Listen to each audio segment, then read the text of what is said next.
The Lord be with you. I'm Deacon Keith Fournier, and our first reading is from the book of Samuel.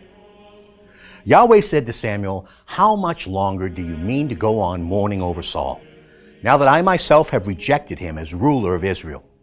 Fill your horn with oil and go. I am sending you to Jesse at Bethlehem, for I have found myself a king from among his sons." When they arrived, he looked at Eliab and thought, "This must be Yahweh's anointed now before him." But Yahweh said to Samuel, "Take no notice of his appearance or his height, for I have rejected him." God does not see as human beings see. They look at appearances, but Yahweh looks at the heart. Jesse thus presented 7 of his sons to Samuel, but Samuel said to Jesse, "Yahweh has not chosen these." He then asked Jesse, "Are these all the sons you have?" Jesse replied, "There's still one left, the youngest. He's looking after the sheep." Samuel then said to Jesse, "Send for him, for we shall not sit down to eat until he arrives." Jesse had him sent for. He had ruddy cheeks with fine eyes and an attractive appearance. Yahweh said, "Get up and anoint him. He is the one." At this, Samuel took the horn of oil and anointed him, surrounded by his brothers, and the Spirit of Yahweh seized on David from that day onwards. Samuel, for his part, set off and went to Ramah. In our responsorial psalm is taken from Psalm 23. Yahweh is my shepherd, I lack nothing. In grassy meadows he lets me lie. By tranquil streams he leads me to restore my spirit. He guides me in paths of saving justice as befits his name. Even were I to walk in a ravine as dark as death, I should fear no danger, for you are at my side. Your staff and your crook are there to soothe me. You prepare a table for me under the eyes of my enemies. You anoint my head with oil.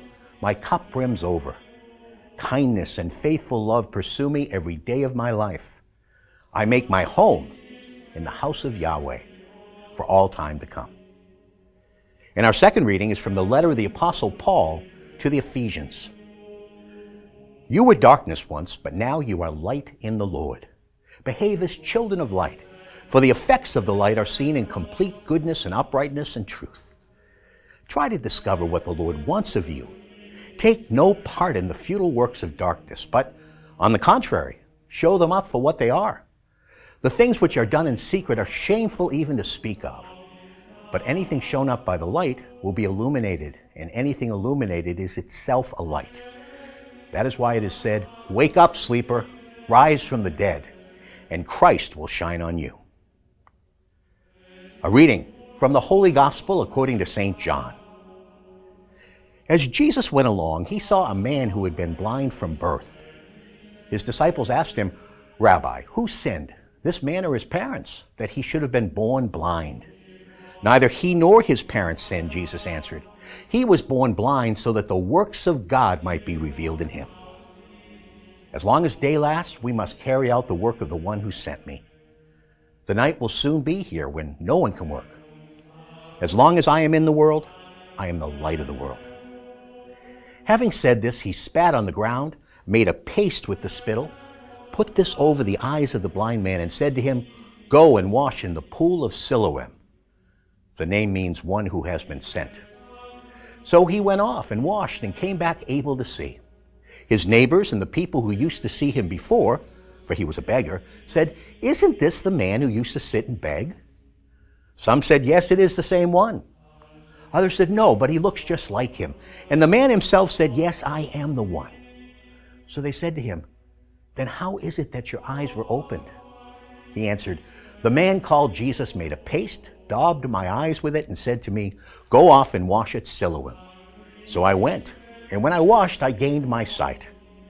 They asked, "Where is he?" He answered, "I don't know." They brought to the Pharisees the man who had been blind. It had been a Sabbath day when Jesus made the paste and opened the man's eyes. So when the Pharisees asked him how he had gained his sight, he said, "He put a paste on my eyes, and I washed, and I can see." Then some of the Pharisees said, "That man cannot be from God. He does not keep the Sabbath." Others said, "How can a sinner produce signs like this?" And there was division among them. So they spoke to the blind man again. "What have you to say about him yourself, now that he has opened your eyes?" The man answered, he is a prophet. However, the Jews would not believe that the man had been blind without first sending for the parents of the man who had gained his sight and asking them, "Is this man really the son of yours who you say was born blind? If so, how is it that he is now able to see?" His parents answered, "We know he is our son, and we know he was born blind. But how he can see, we don't know, nor who opened his eyes. Ask him, he is old enough. Let him speak for himself." His parents spoke like this out of fear of the Jews who had already agreed to ban from the synagogue anyone who should acknowledge Jesus as the Christ. This was why his parents said, "He is old enough, ask him." So the Jews sent for the man again and said to him, "Give glory to God. We are satisfied that this man is a sinner." The man answered, "Whether he is a sinner, I don't know. All I know is that I was blind, and now I can see." They said to him, "What did he do to you? How did he open your eyes?" He replied, "I've told you once, and you wouldn't listen. Why do you want to hear it all again? Do you want to become his disciples yourselves?" At this they hurled abuse at him. "It is you who are his disciple. We are disciples of Moses.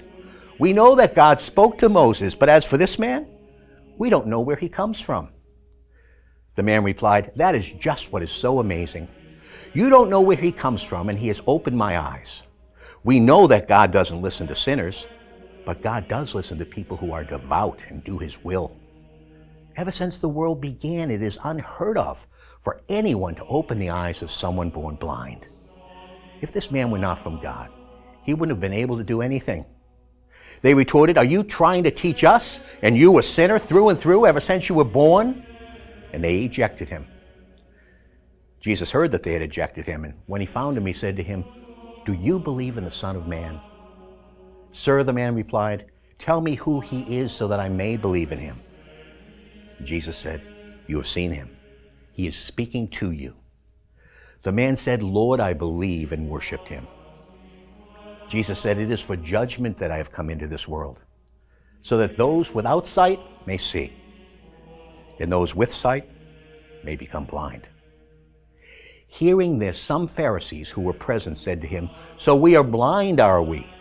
Jesus replied, "If you were blind, you would not be guilty. But since you say we can see, your guilt remains." The Gospel of the Lord.